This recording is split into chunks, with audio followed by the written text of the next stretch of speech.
Once again, I'd like to request all of you to please take your seats. Our first panel discussion of the day, Innovation and Contemporaneity through Tradition and Modernity, a marriage of opposites. We'll begin the panel discussion with some great minds being put together, and the panel will be chaired by Mr. Diksha Kukreja, proprietor CP Kukreja Architects. Let's put our hands together and welcome on stage the chairperson of our first panel discussion. Mr. Kukreja, may I please request you to join us on stage? Ladies and gentlemen, I hope the tea and coffee gave us enough energy to put our hands together and welcome on stage the moderator. We welcome you, sir. Let's also put our hands together and welcome on stage our panelists, Ms. Sunita Kohli, President K2 India. We welcome you, ma'am, and we look forward to this discussion being very interactive indeed. I'd also like to invite on stage Mr. Abhishek Somany. We welcome you, sir.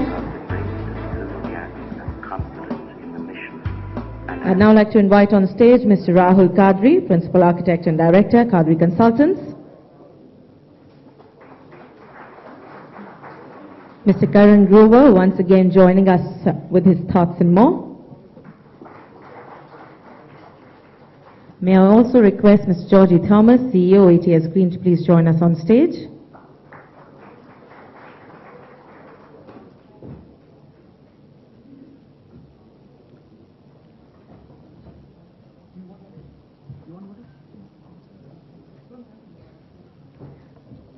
I'd now like to request Mr. Kukreja to please take the proceedings further. We'd like to end with an interactive session about 10 minutes where we'll pass on mics to the audience and more. Mr. Kukreja, over to you, sir.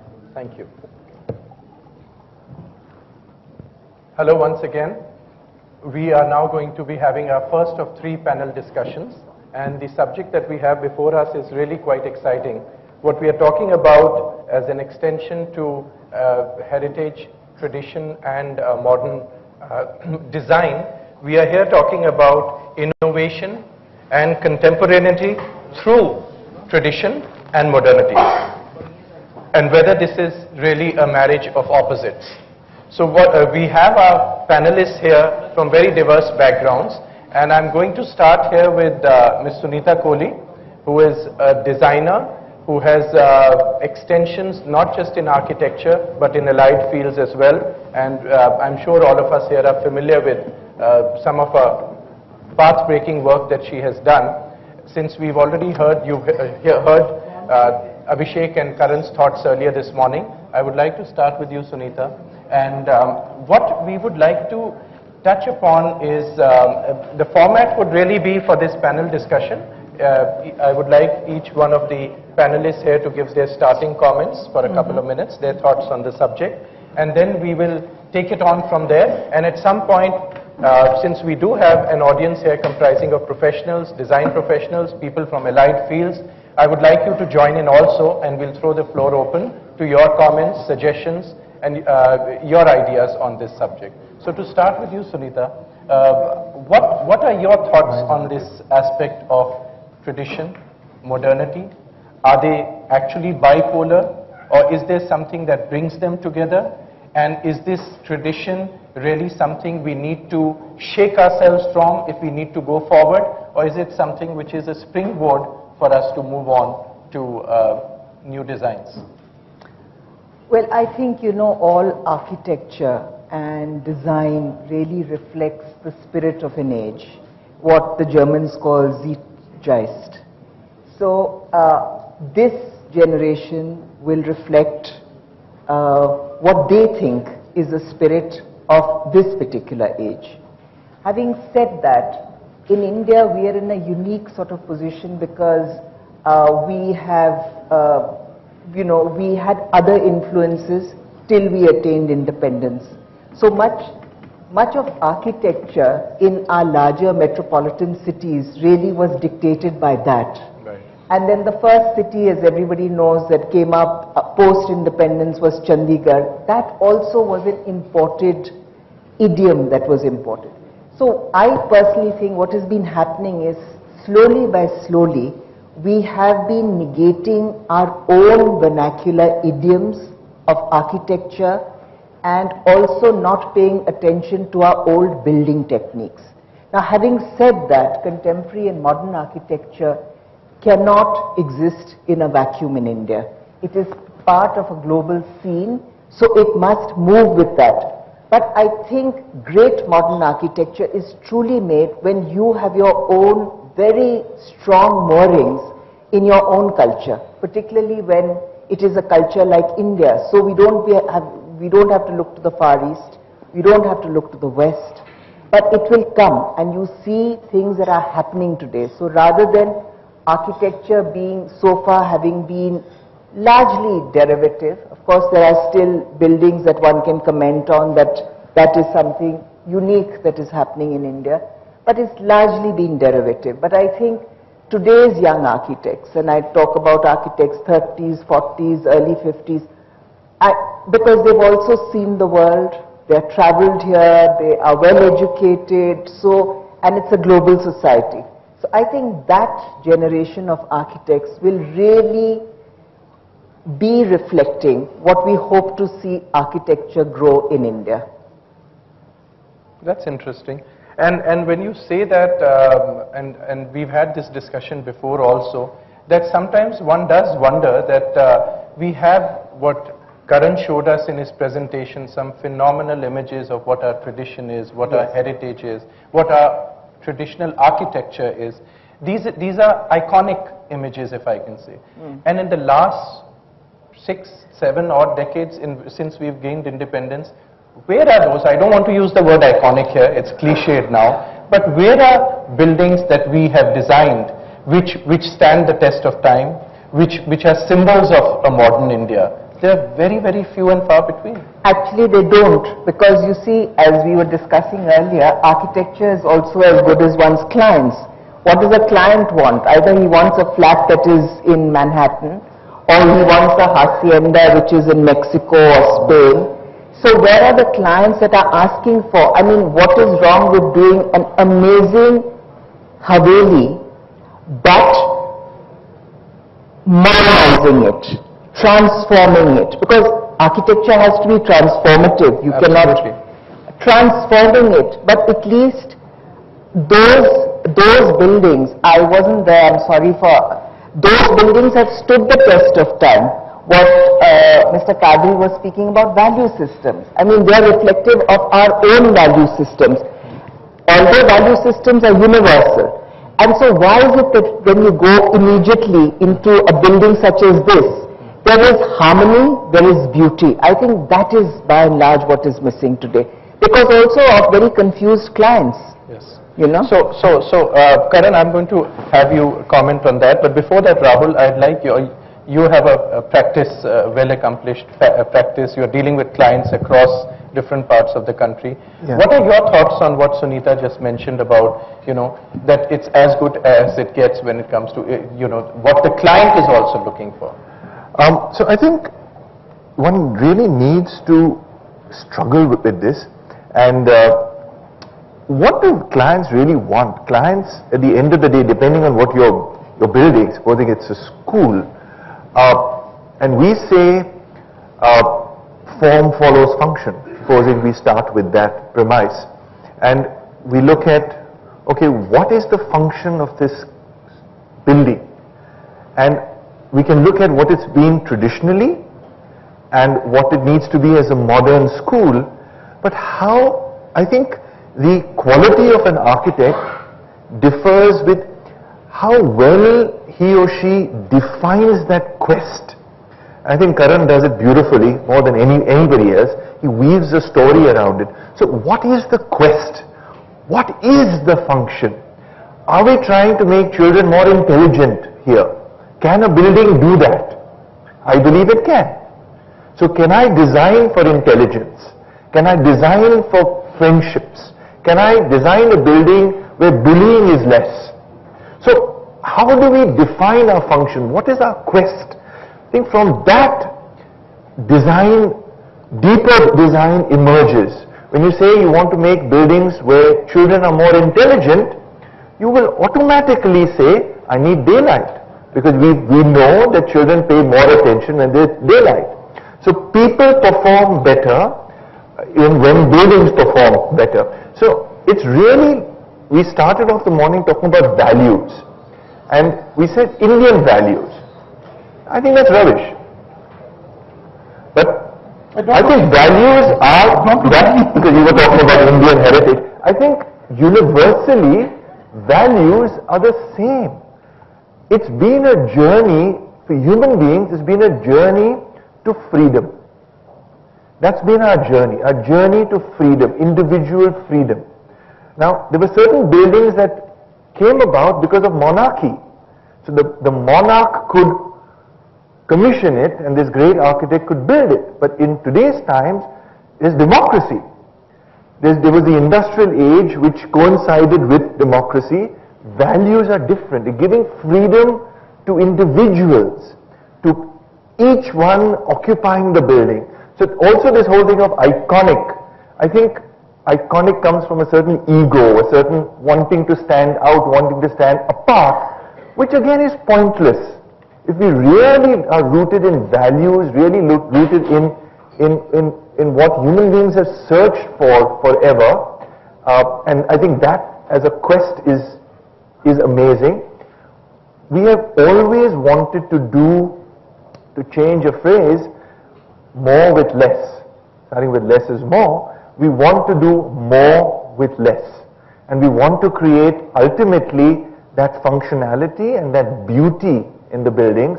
And then to create the beauty, we usually go back to what we know. So we usually will go back to, okay, I've seen columns in a particular way and that really looked good. So why don't I use that in my new way? But actually to reinvent beauty, which some architects have done, where you, as Sunita said, you walk into this space and your heart is lifted and you don't know why. There's no one element, there's no one jali, there's no one arch, there's nothing. There's a certain purity there. I think that kind of traditional, I would say, quest is what architects ought to dedicate themselves to, and then ultimately really brings you down to kind of saying, which Karan does extremely well, I will only do things which make me happy, because what makes me happy, I know will make others happy. So really being self-aware of what is happiness. So sorry, I think that's very interesting. You've touched on a variety of things, whether it has to do with values. I think talking about values, you said, I heard you say Indian values, something called Indian values is really rubbish. And to avoid you being physically assaulted by Karan, let me allow him an opportunity to verbally respond to that statement. The two speakers before me are two of my closest friends. I have great admiration and only love for them. I will still not permit you to physically assault anybody. But I don't agree with Sunita when she says that it is because of our clients that we don't make, she used the word iconic buildings. I agree with Rahul that it's not important to have iconic buildings, but we can't blame the client. I think we have to just blame ourselves. We spend over 50 to 60% of our time in any presentation, trying to educate or reinterpret or make the client re-understand the project that he's given to us. We were doing a university the other day and we discovered that we were going to produce 3,000 tons of carbon emission. So I said to my client, very distinguished client, I said, IS officer, I said, listen, do you know anything about carbon emissions? He said, no. And I talked to him about that. And he said, but listen, you're supposed to design my university. I said, just listen to my story. I need 23 acres of the 66. Can I make a forest for 100 years? That will offset the carbon. You'll get the credit for being the first chancellor in the country to have a university which is a carbon-free construct. He bought the story. So coming back to what Rahul said, I think it is how you position this. I asked Marquis to come to India. And Marquis said to me, we were going to drive from the airport to Nariman Point. He said, Karan, do me a favor. First time I'm coming, can you show me 4 buildings you admire? not iconic buildings, that I admire in Bombay. And I said, no sweat.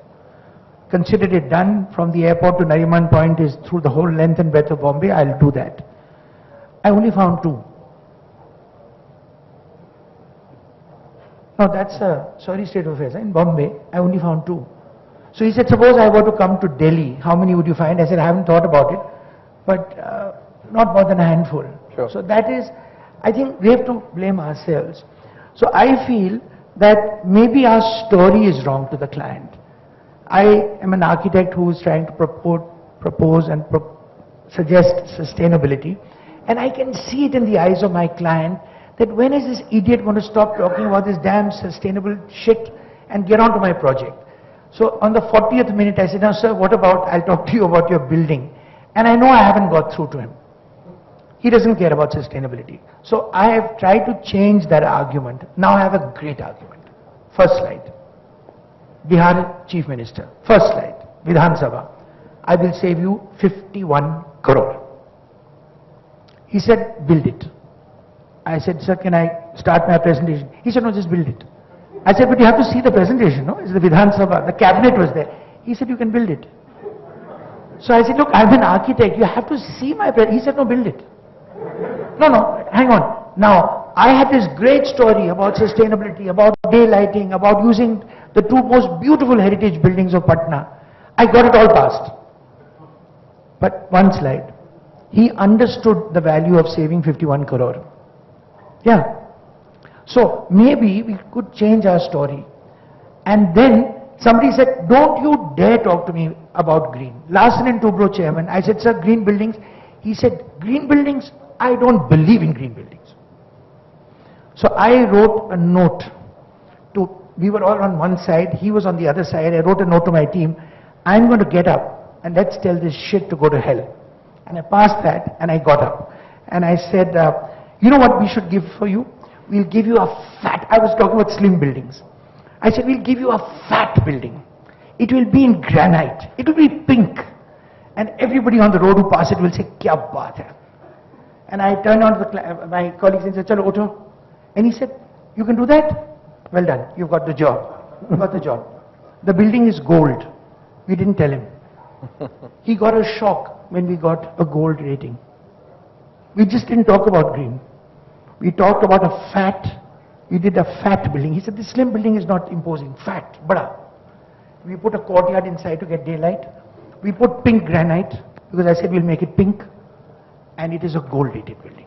So therefore what I hear you say is that clients, and that's what Sunita you also came across with, that clients have a large role to play in what we are talking about here in terms of value systems and architecture and tradition, where clients have an equally active role to play in this. So Jogi, I'm going to ask you here, since you come from the developer fraternity, do your ears also spring up when you heard about the first slide being how much cost saving is there, or is there more towards what architecture is going to shape up in your project? Slightly more than that. See, I spend based on build-up area. I collect based on saleable area. What matters to my... Is that okay? That's why I don't use those color mics. Thank you. Yeah. What I said was, for a developer, we spend based on the build-up area. What I get is based on saleable area. What matters to my client is, the most is what carpet area he is getting and how efficient is his building in terms of air conditioning efficiency. Now, as long as this objective are achieved by any architecture, we are okay to that. That means the efficiency of the building should be there. I should be able to tell my client, tenant, that your air conditioning cost is going to be 50% compared to my neighboring building. Your carpet area to the area on which you are paying lease, or the carpet area saleable area ratio is more efficient compared to my competitor. I am ready to do that. End of the day, my answerability is to my shareholders. I have to prove to them I made money for them. I am not the state. So, we are open to discussions, open to ideas. It helps us sell better if you design and give us better design buildings. Thank you. Better design buildings, that's an interesting term. But better design buildings also have to do with better technologies and better materials.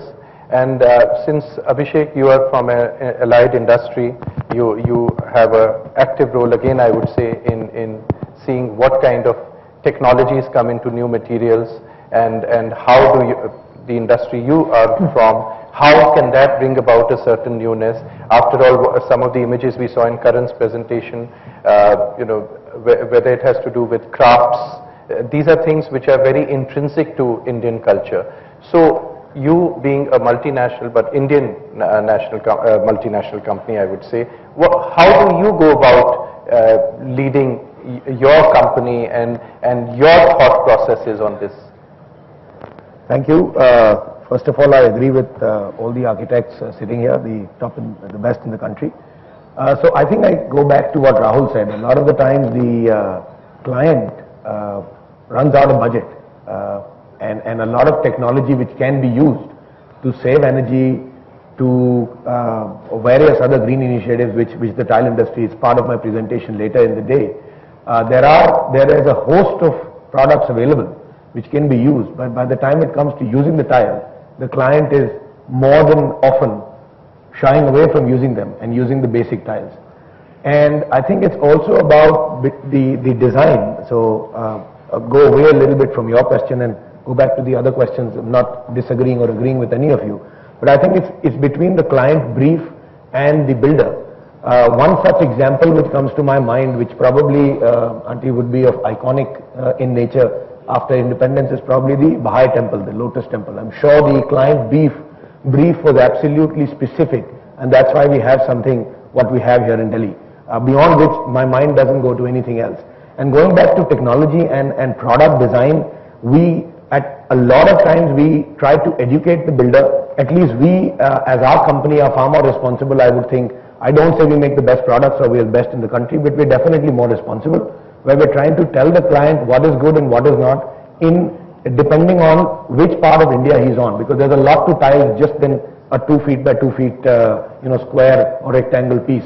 An example of this, Dikshu, if you remember, we were in Jaipur together, and that one building which you get out of the airport and you see the World Trade Center, if I'm not mistaken, in a city like Jaipur, it's a blue colored building with 100% glass, with no stone used, in Rajasthan, where there's so much light, where that could have been, far more efficient than what it is. In fact, it is completely non-efficient in terms of anything to do with green. Around it, all the trees have been destroyed.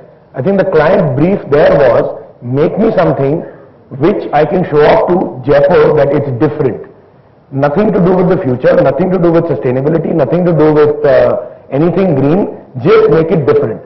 And it's an eyesore.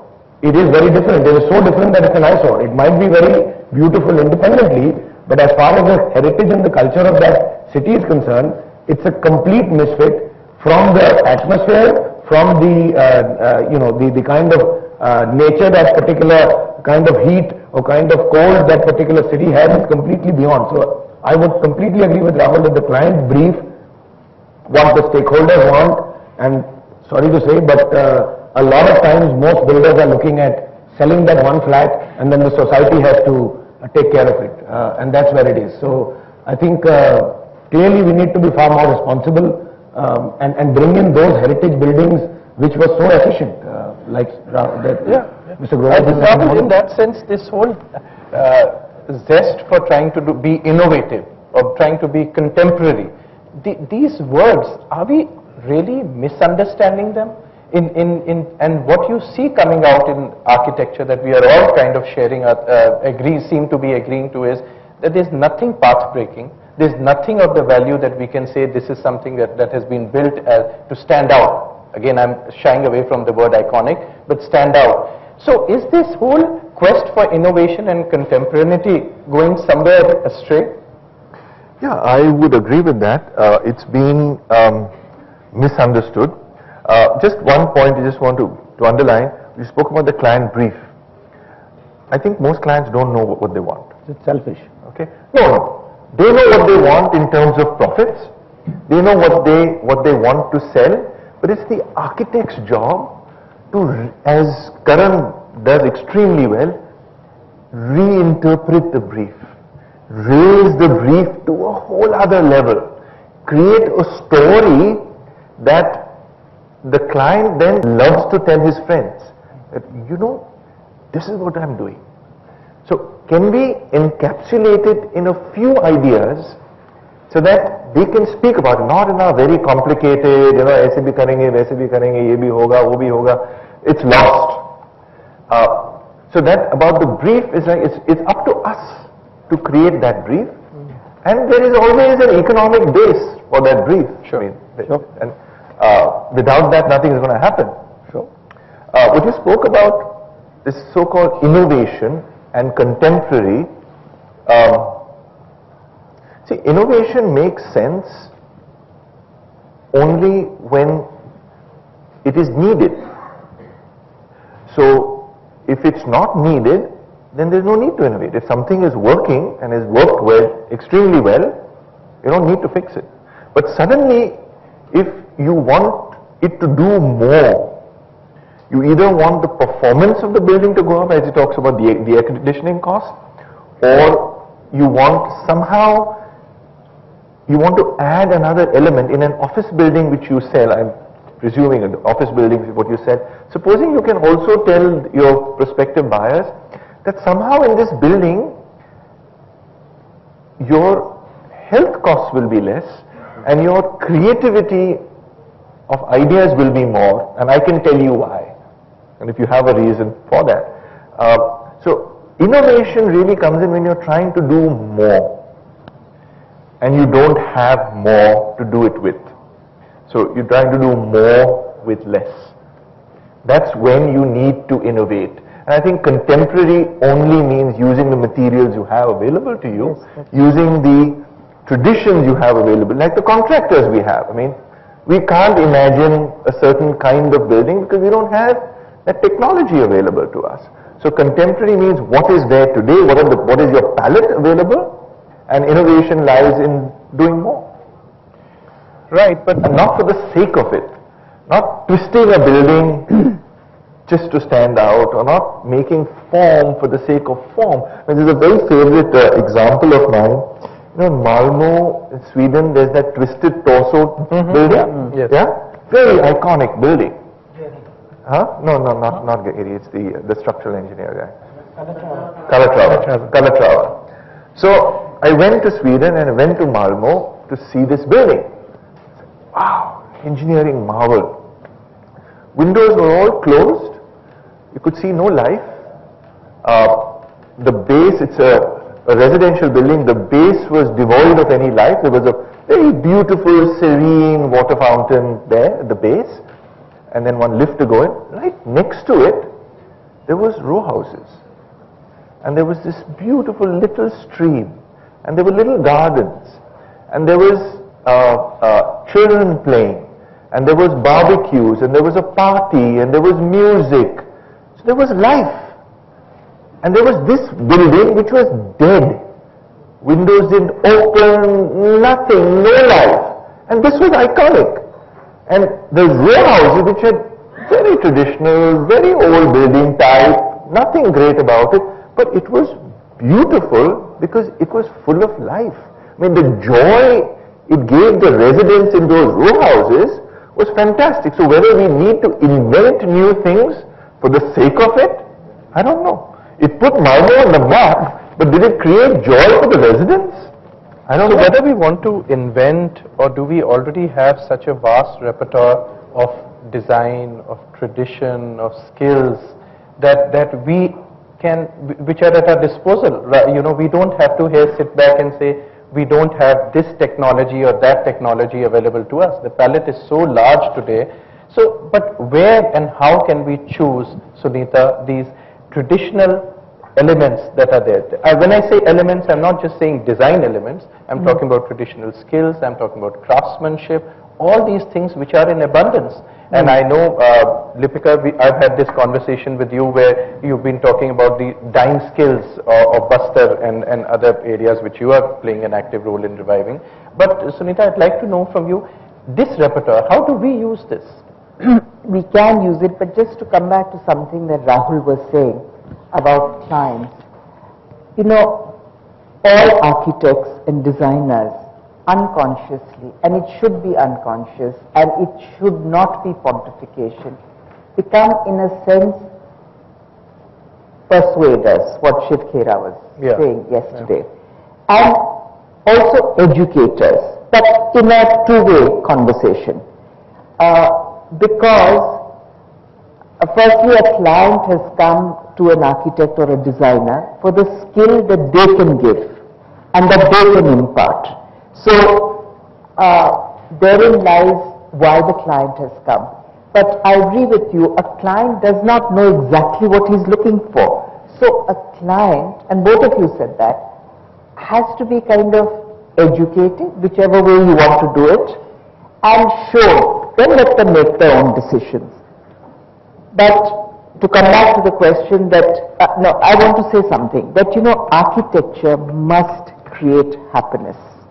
That wonderful book by Alain Botton, I mean, if the architects sitting here have not read it, I highly recommend it. Because at the end of the day, the creation of happiness is what good architecture is all about. And we have friends, I mean, their colleagues were sitting here from Dubai, and I must say that the Burj Khalifa is one such building which is truly beautiful to look at. And having been inside it, because there's a hotel there also, it works extremely well. It looks on to that amazing fountain. So it just works.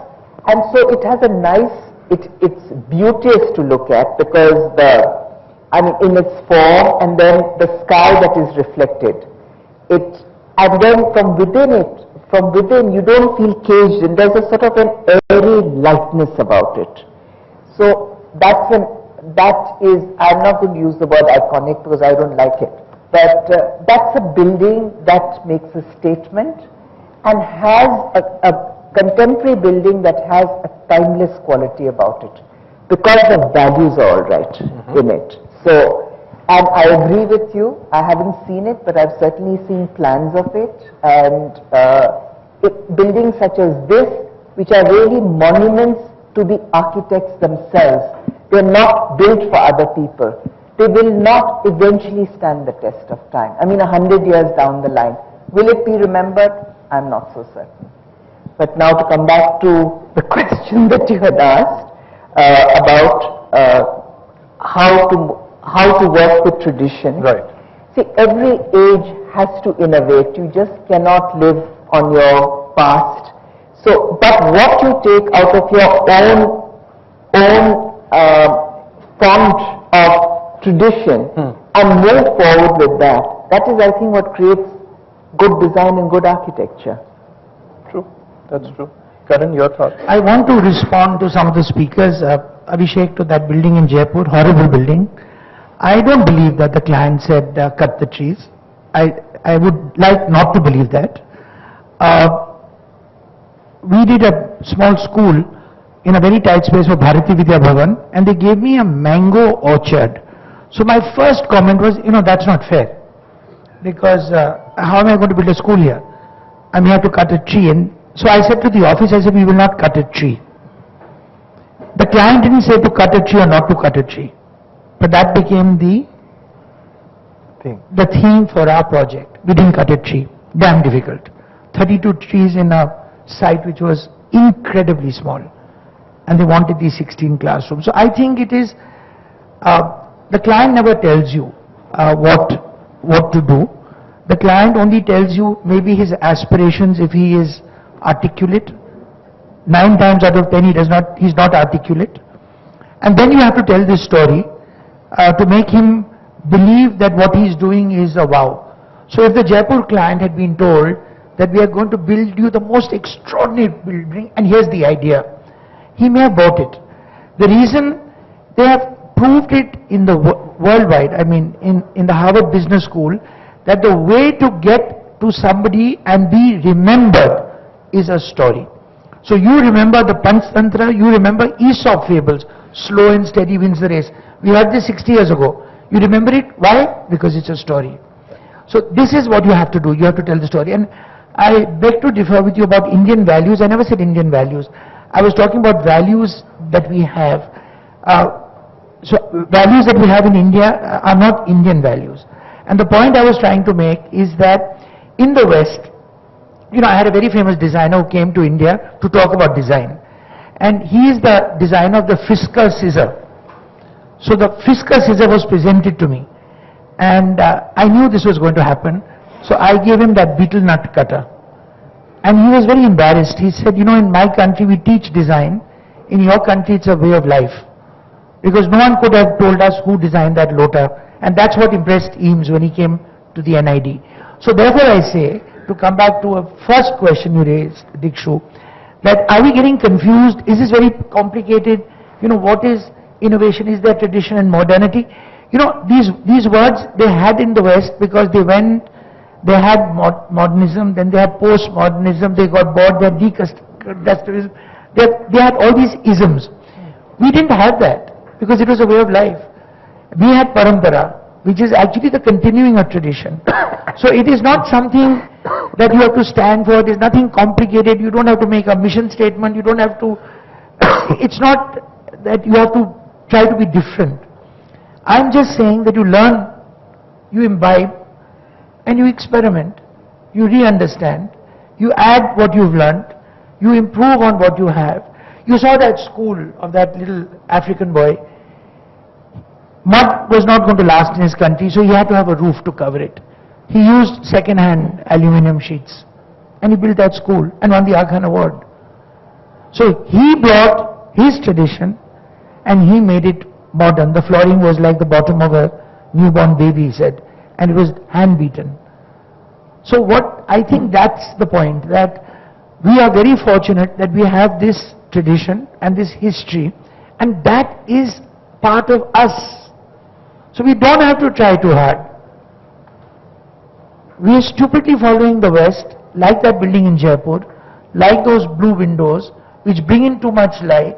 And if you go to Nariman Point, and if you go and see any CEO's office in Nariman Point, in those cladded buildings, the World Trade Center, you will find that every single window is closed. Every single window has a blind.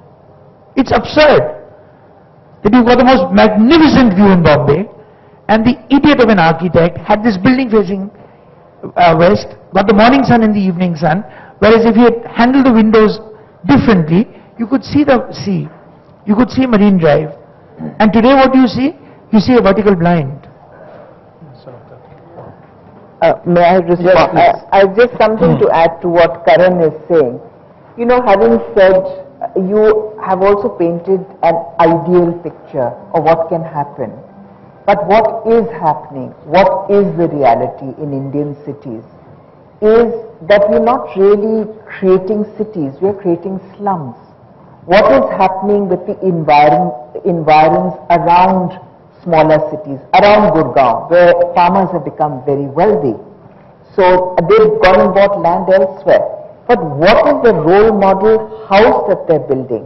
Are they going to their traditional Havelis, which although they knew what they had to do, never had windows on the west because, you know, that's the hottest thing.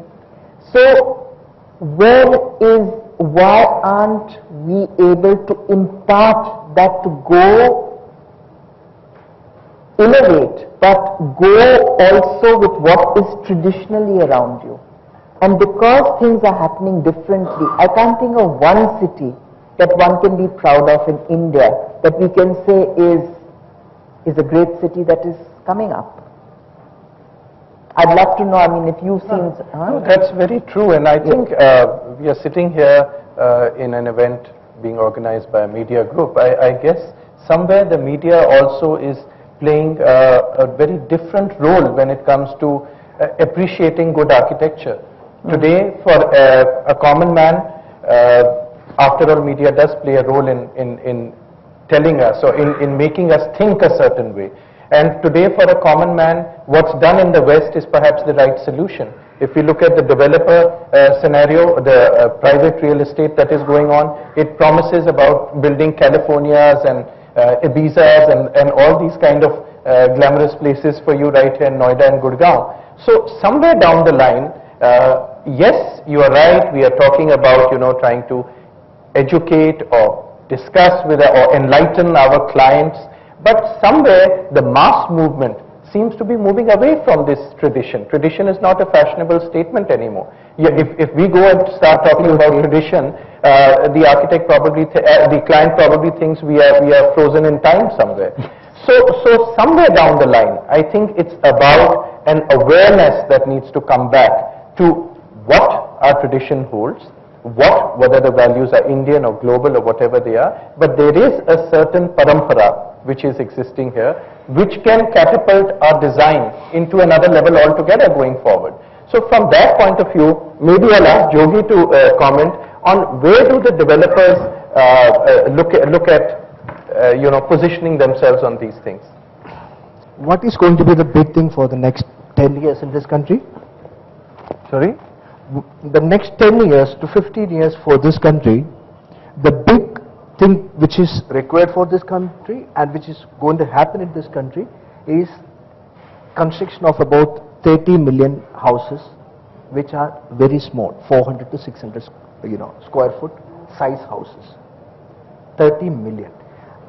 At the 10th 5-year plan, at the end of that, the government did a survey and they realized that the shortage of housing in this segment is 28.5. So Prime Minister has come out with a statement that by 2022 he wants housing for all.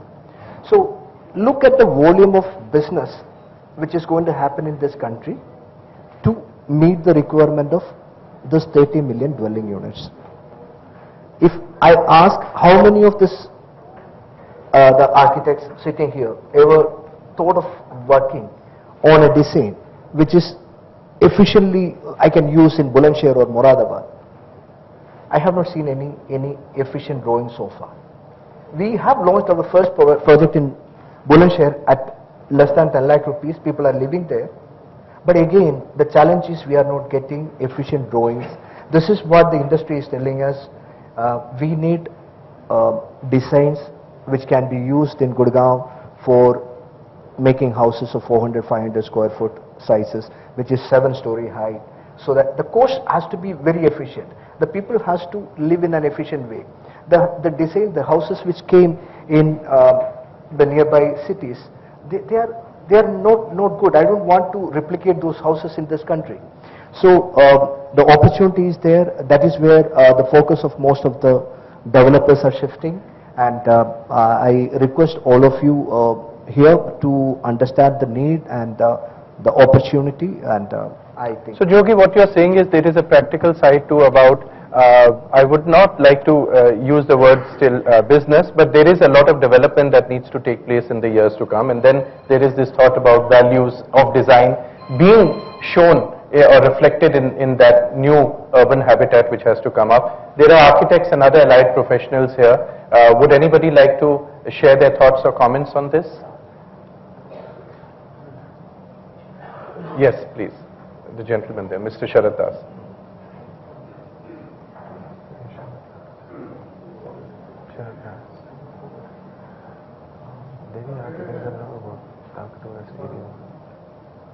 Karan, you must forgive me.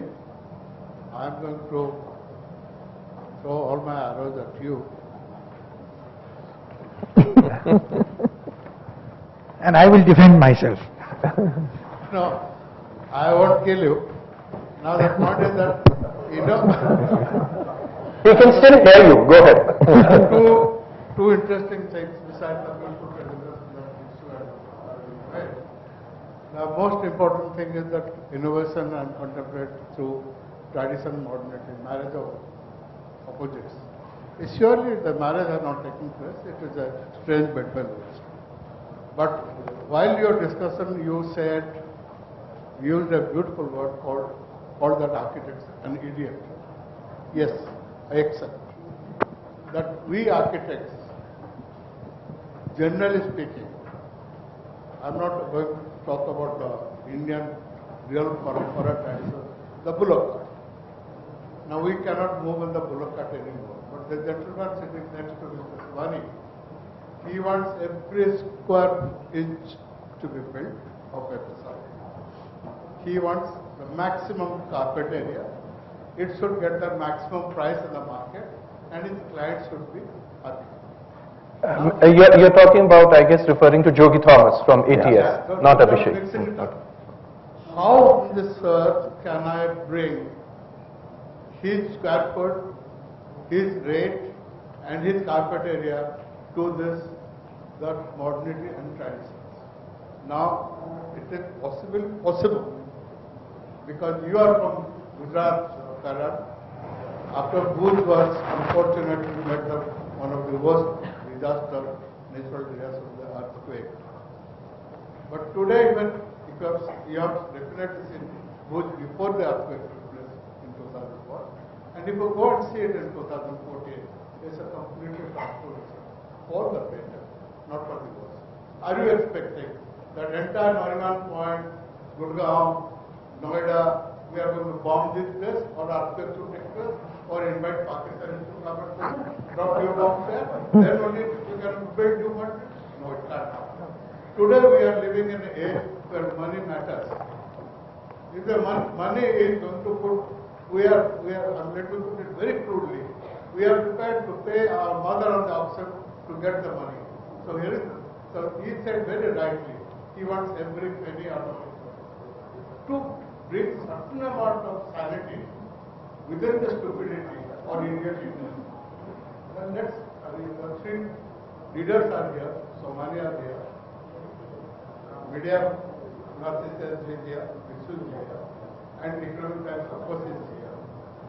Let's have this seminar for the students of architecture and not this galaxy of architects in this world.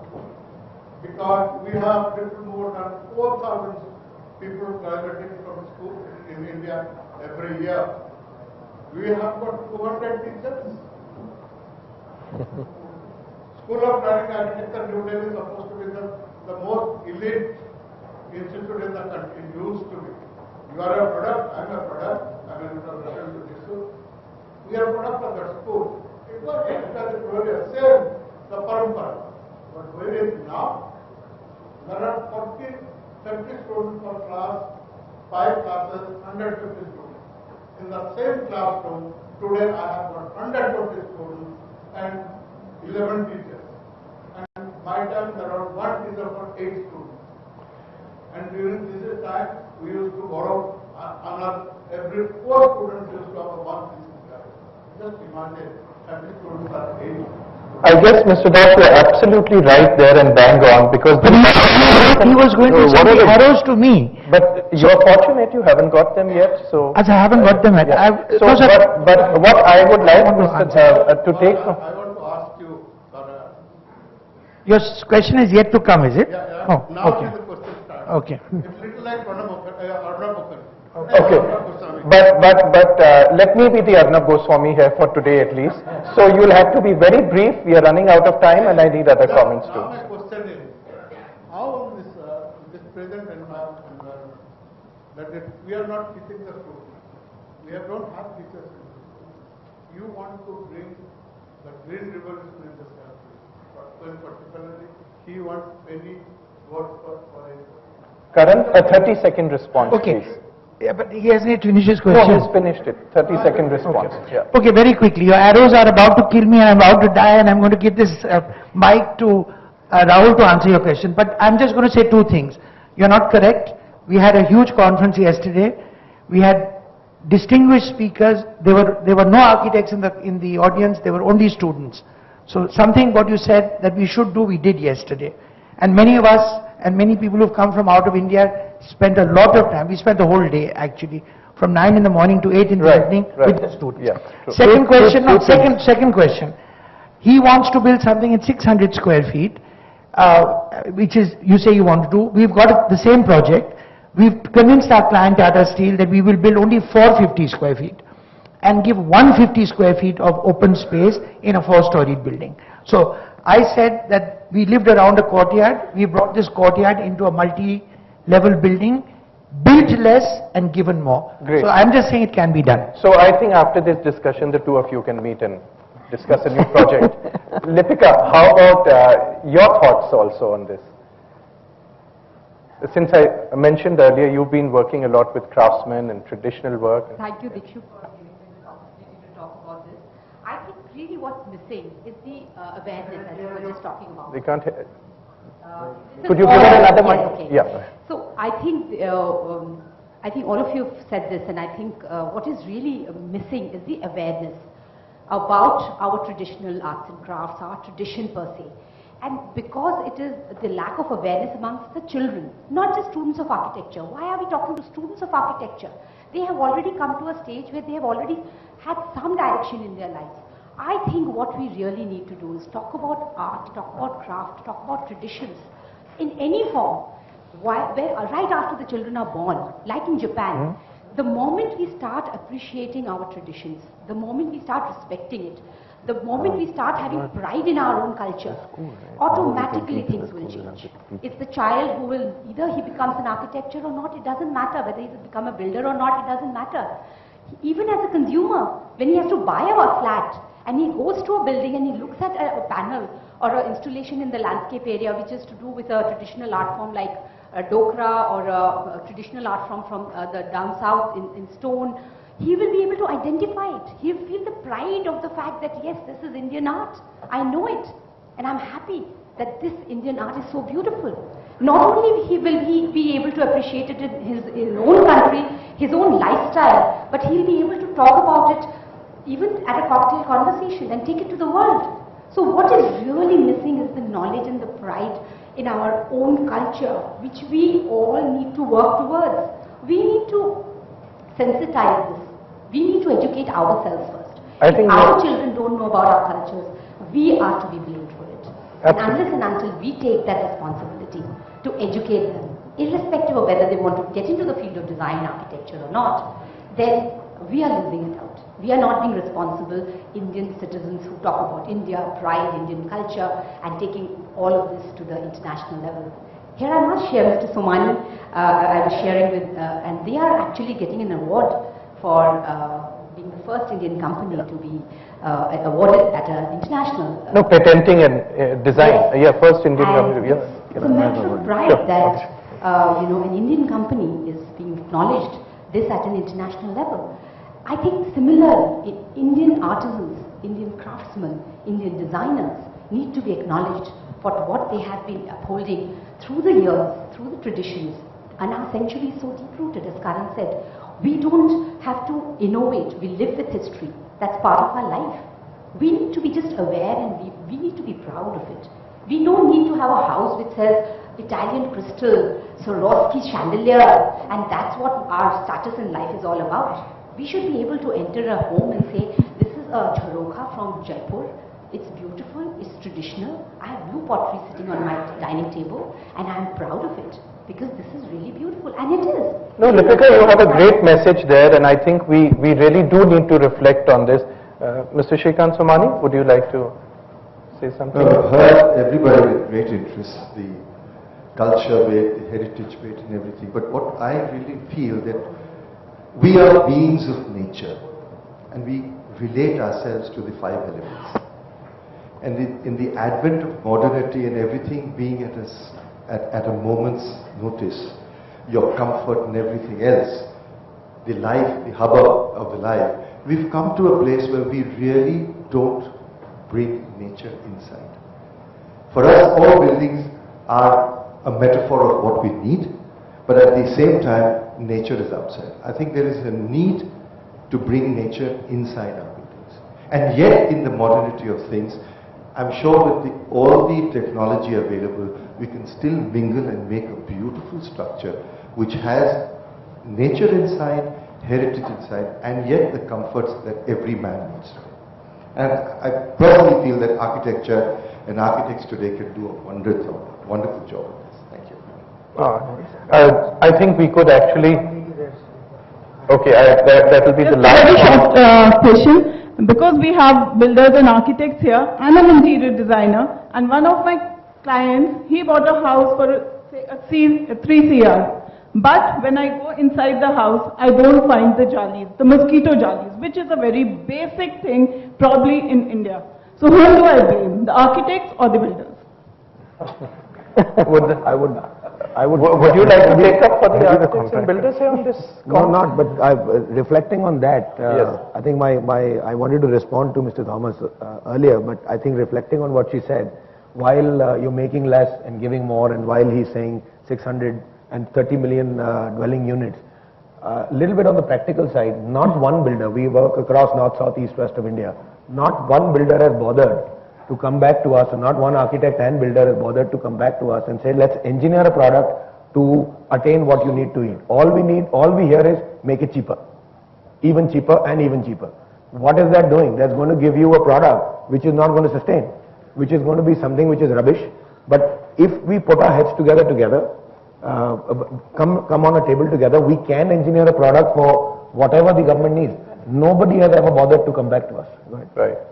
Similarly, I think we are running out of time here. We could go on. There are lots of people raising hands and want to comment here, but we are really running out of time. So I think what we'll do here is just have very quick closing comments or thoughts from each one of you. 30 seconds each again, and we need to move on. What 2-3 things. One is Mr. Das said about students being here. I disagree. I think architects, professionals are learning all the time. Students are learning much more in their time of school, but we're learning all our lives. So thank God we get a chance like this to learn from each other. Secondly, you said it's an age of money. I think that's rubbish as well, because it's always been an age of money. From how Bharat time, it's been an age of money. So money has always played a role in everything that we do. There's nothing new about it. One other thing that Karan spoke about that I wrote down, I think something about invasions and about culture in India, and that I feel all invasions are only of benefit, because they're invasion of ideas. Whether it was the Mughals or anybody, any invasion adds to our culture, because there was something lacking in us which was then brought in and we learnt from it. So an invasion is always of benefit, and now architects are really worried about the invasion of foreign firms coming in, and it's scary, but it will only be to our benefit, is what I say. Okay, my 30 seconds. I'm just going to respond to what Sunita said, that there's no great city, there's no great building, look at the mess we're in. I only want to say and leave a message with you that I don't care, and I don't mean this in arrogance, I'm saying it in all humility. I'm going to keep trying to make a difference. Which is excellent, because we are all students, whatever age we might be, we learn every single thing, we learn things every single day.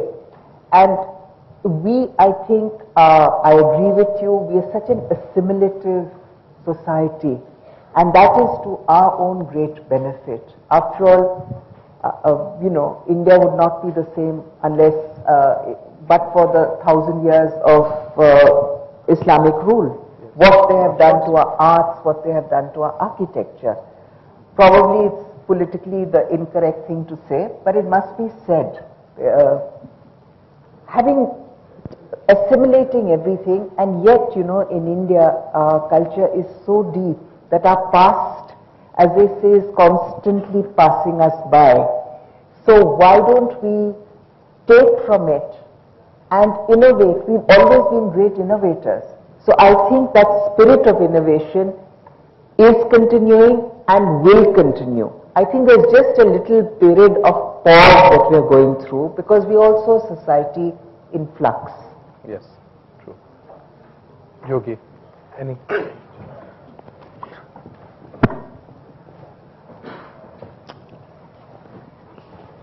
For every private industrialist, be it is tile, developer or any other industry, that objective of that particular businessman is to beat his competition.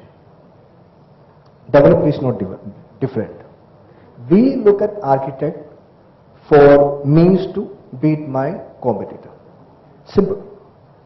So as long as the architect understands this, we are clear. Okay. Thank you. Abhishek? I think I echo everything what they've said. Be little more responsible, and we're all selfish, but go a little beyond selfish and see what we can do for the we're all stakeholders. That's a great message. I think this panel discussion has been really, we might have strayed away from the subject at times, but it's definitely been something so interesting considering we are all coming more or less from different specializations. And what I feel here is that it is important that we do keep having these kind of thought processes, interactions, discussions. Like you said, Rahul, we learn from these experiences from each other, because going forward, we cannot just forget what we have had behind, because the only way to go forward correctly is to absorb and learn from what we have seen behind us. So thank you very much, and I hope you all enjoyed this as much at least I did. Thank you. Thank you, Richard. Thank you.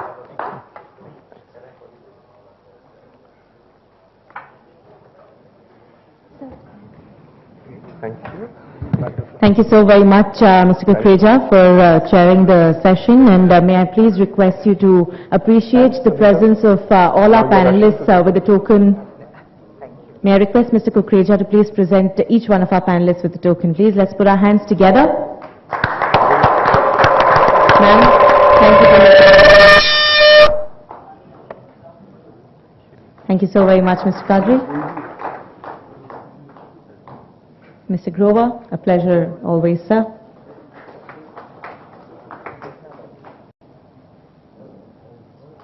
Mr. Somany, thank you for adding on. Mr. Thomas. May I request Mr. Grover joining us and appreciating the presence of our chairperson. May I request all of you please join us for a group picture so that we can share these brilliant smiles and of course keep with us the memory alive.